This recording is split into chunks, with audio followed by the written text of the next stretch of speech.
प्रिय विद्यार्थियों, पूर्व व्याख्यान में हमने स्नातकोत्तर उत्तरार्ध के चतुर्थ प्रश्न पत्र में निर्धारित व्याकरण भाग के अंतर्गत आगत स्त्री प्रत्यय प्रकरण के कतिपय सूत्रों का अध्ययन किया था।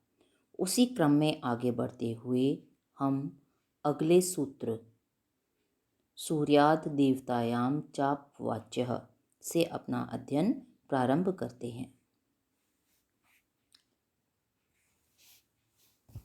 देखिए, सूर्यात देवतायाम चाप वाच्यः तोड़ेंगे तो सूर्यात देवतायाम चाप वाच्यः देवतायाम देवता रूप स्त्री अर्थ में सूर्यात सूर्य शब्द से परे पुम योग में चाप वाच्य चाप प्रत्यय होता है। पुम योग प्रकरण अपना पूर्व में ही चल रहा है, पूर्ववर्ती सूत्र से ही अध्याय किया गया है। तो देवता रूप स्त्री अर्थ में सूर्य शब्द से परे पुम योग में चाप प्रत्यय होता है। उदाहरण है आपका सूर्या, सूर्य यानी सूर्य की स्त्री, तो सूर्य प्लस चाप प्रत्यय किया आपने। सूर्यात देवतायाम चाप वाच्यः वार्तिक से देवता रूप स्त्री अर्थ में सूर्य शब्द से परे पुम योग में चाप प्रत्यय प्राप्त हुआ। चाप में से आशेष रहा, अनुबंध लोप लिख दीजिए या फिर सूत्र लिखना चाहें तो चुटु सूत्र से प्रत्यय के आदि में स्थित चकार की संज्ञा होगी, हलंत्यम सूत्र से अंतिम पकार की संज्ञा होगी और तस्य लोपः सूत्र से दोनों का ही लोप हो जाएगा। आशीष रहा आपका, सूर्य के अंत में अ है, सामने आ है, अकह सवर्ण दीर्घ से सवर्ण दीर्घ एकादेश कर दीजिए तो बना आपका सूर्या। अकह सवर्णे दीर्घ सूत्र से अकार से परे सवर्ण आकार होने के कारण पूर्व पर अर्थात अ प्लस आ के स्थान पर दीर्घ एकादेश आ होगा, तो बन गया आपका सूर्या। पुनः ऐसा कैसा लिखकर स्त्रीलिंग प्रथमा एकवचन में यह रूप सिद्ध होता है। अब अगला सूत्र है आपका, ये महत्वपूर्ण है, इसमें से कोई ना कोई रूप सिद्धि या पद सिद्धि आती ही है परीक्षा में। तो देखिए, इंद्र वरुण भव शर्व रुद्र मृड हिम अरण्य यव यवन मातुल आचार्याणाम आनुक। सारे शब्द ले लीजिए। इंद्र वरुण भव शर्व रुद्र मृड हिम अरण्य यव यवन मातुल और आचार्य, इन 12 पुरुषवाचक प्रातिपदिकों से परे पुम योग में गीश प्रत्यय होता है और आनुक अंत में आया था, आनुक का आगम भी होता है। इन 12 पुरुषवाचक प्रातिपदिकों से परे पुम योग में गीश प्रत्यय होता है और आनुक का आगम भी होता है। उदाहरण बनाइए आप। इंद्राणी यानी इंद्र की स्त्री, इंद्र प्लस गीश प्रत्यय किया आपने। इंद्र वरुण भव शर्व, शॉर्ट में भी लिख सकते हैं एब्रिविएशन का साइन बनाकर, सूत्र से पुरुषवाचक प्रातिपदिक इंद्र से परे पुम योग में गीश प्रत्यय प्राप्त होगा। गीश में से ई शेष रहा।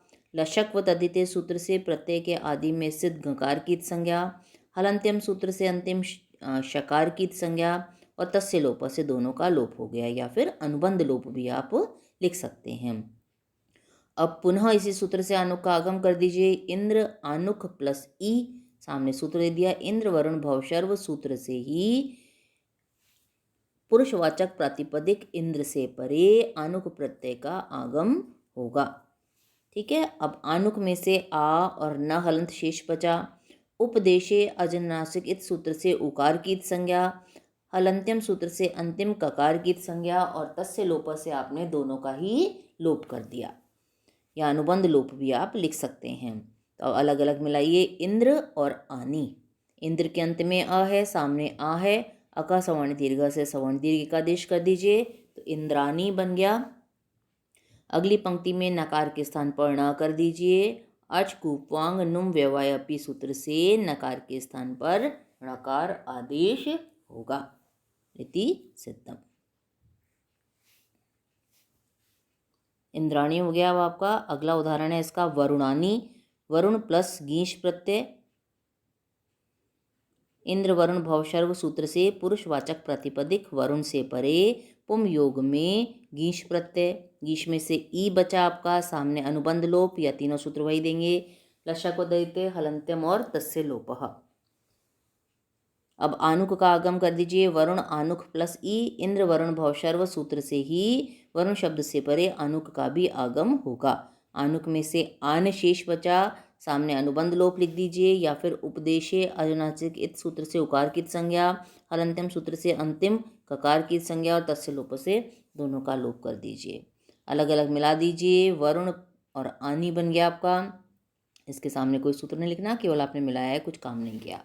अब वरुण के अंत में आ है और आनी का आ है, दोनों को अकह सवर्ण दीर्घ से सवर्ण दीर्घ एक आदेश कर दीजिए तो बना आपका वरुणानी। ठीक है। अब अगला उदाहरण है आपका भवानी। भव शर्व का था ना, तो भवानी भव से घीश प्रत्यय किया, बिल्कुल पहले के समान ही करना है इसको। घीश प्रत्यय किया इंद्र वरुण भव शर्व सूत्र की सहायता से। घीश में से ई बचा आपका, है ना। अनुबंध लोप किया आपने। आनुक का आगम किया तो भव आनुक और ई। आनुक का आगम भी इंद्र वरुण भव शर्व सूत्र से ही किया। आनुक में से आन हलंत बचा, सामने अनुबंध लोप मिला दीजिए अलग अलग, तो भव प्लस आनी अका सवर्ण दीर्घ से सवर्ण दीर्घ का आदेश कर दीजिए तो भवानी बन गया आपका। बिल्कुल ऐसे ही बनाना है आपको शर्वाणी। शर्व शब्द से रुद्र से बनाना है रुद्राणी। मृड से बनाना है मृडानी। ये आप बना लीजिएगा, अगर ना आए तो पूछ लीजिएगा व्हाट्सएप पर। अगला सूत्र या वार्तिक है आपका हिमारण्ययो महत्वे। तो क्या कहता है ये, हिम और अरण्य शब्दों से परे महत्व यानी अधिकता अर्थ में गीश प्रत्यय और अनुक आगम होता है। हिम और अरण्य इन दो शब्दों से परे महत्व या अधिकता अर्थ में गीश प्रत्यय और अनुक का आगम होता है। तो बनाइए हिमानी। हिम प्लस गीश हिम अरण्यो या हिमारण्यो महत्वे वार्तिक से हिम शब्द से परे। अब यहाँ पुम योग नहीं है, है ना। बर्फ़ की पत्नी तो कोई होगी नहीं और न ही जंगल की पत्नी होगी अरण्य की, तो पुम योग हटाने के लिए, हालांकि हिम आपका जो इंद्र वरुण भव शर्व उस सूत्र से गीश प्रत्यय और अनुकागम दोनों प्राप्त थे, लेकिन पुम योग में थे, तो पुम योग यहाँ नहीं है, इसलिए ये नया वार्तिक आया आपका इसको सहायता देने के लिए कि हिमारण्यो महत्वे। अब यहाँ आप कर दीजिए हिमारण्यो महत्वे वार्तिक से महत्व या अधिकता अर्थ में हिम शब्द से परे गीश प्रत्यय प्राप्त होगा। गीश में से ई शेष बचा आपका। लशक व तद्धित सूत्र से प्रत्यय के आदि में स्थित गकार की संज्ञा, हलंत्यम सूत्र से अंतिम शकार की संज्ञा और तस्य लोप से आपने दोनों का ही लोप कर दिया। अब आनुकागम कर दीजिए आप, तो हिम आनुक प्लस ई हिमारण्यो महत्वे वार्तिक से ही हिम शब्द से परे आनुक का आगम होगा। आनुक में से आन हलंत बचा आपका, सामने अनुबंध लोप दे दीजिए या सूत्र भी लिख सकते हैं आप।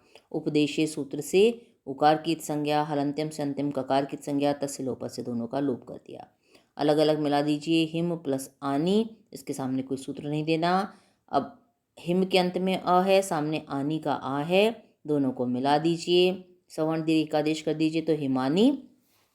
अकह सवर्ण दीर्घ सूत्र से आकार से परे सवर्ण आकार होने के कारण पूर्व पर अर्थात अ प्लस आ के स्थान पर सवर्ण दीर्घ एकादेश आ होगा। इति सिद्धम। ऐसे ही बिल्कुल बनाना है आपको अरण्यानी।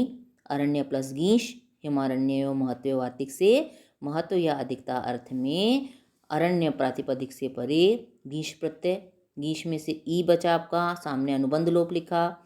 आनुक का आगम कर दीजिए इसी वार्तिक से, हिमारण्य महत्व वार्तिक से ही अरण्य शब्द से परे आनुक का आगम हो गया। आनुक में से आन शेष बचा, सामने अनुबंध लोप, अलग अलग मिला दीजिए। अरण्य प्लस आनी, अका सवर्ण दीर्घ से सवर्ण दीर्घ एकादश कर दीजिए, अरण्यानी इति सिद्धम। अगला वार्तिक है आपका यवाद दोषे, है ना। यव शब्द भी आया था पर पुमयोग था, यहाँ पुमयोग नहीं आ रहा, इसलिए वार्तिक आ रहे हैं उपसूत्र के रूप में। तो यवात दोषे, यवात यानी यव शब्द से परे दोष अर्थ में ही गीश प्रत्यय होता है और अनुक का आगम भी होता है। तो उदाहरण है आपका यवानी, यव, अब दोनों एक साथ भी कर सकते हैं आप अगर बताना चाहें तो, यव प्लस गीश भी कर सकते हैं और दोनों काम भी कर सकते हैं। यव आनुक प्लस गीश दे दिया आपने। यवाद दोषे सूत्र से यव शब्द से परे दोष अर्थ में गीश प्रत्यय और अनुक का आगम होगा। अब गीश में से ई बचाइए, अनुक में से आन, सामने अनुबंध लोप लिख दीजिए, या फिर उपदेशे अजनासिक सूत्र से उकार की संज्ञा, हलंत्यम सूत्र से अंतिम ककार और शकार की संज्ञा, लशक व तदिते सूत्र से प्रत्यय के आदि में स्थित गकार की संज्ञा, और तस्य लोप से तीनों का ही आपने, चारों का ही आपने लोप कर दिया। तो बचा आपके पास यव आन प्लस ई। ठीक है, अब अलग अलग मिला दीजिए। यव प्लस आनी, इसके सामने कोई सूत्र नहीं लिखना। अब अगली पंक्ति में यव के अंत में जो अ आया है और सामने आनी का जो आ आया है उसको सवर्ण दीर्घ का आदेश कर दीजिए। तो यवानी बन गया। सामने सूत्र दिया आपने अकह सवर्ण दीर्घ सूत्र से अकार से परे सवर्ण आकार होने के कारण पूर्व पर अर्थात अ प्लस आ के स्थान पर सवर्ण दीर्घ एकादेश आ होगा। तो बन गया आपका यवानी। अगली पंक्ति में पुनः ऐसा कैसा लिखकर स्त्रीलिंग प्रथमा एक वचन में यह पद सिद्ध होता है, या यहीं लिख दीजिए इति सिद्धम। स्पष्ट है। अब आप इसको घर पे कंठस्थ करिएगा, स्मरण करना, और अगर कोई दिक्कत आती है तो आप पूछ सकते हैं। आपका स्वागत।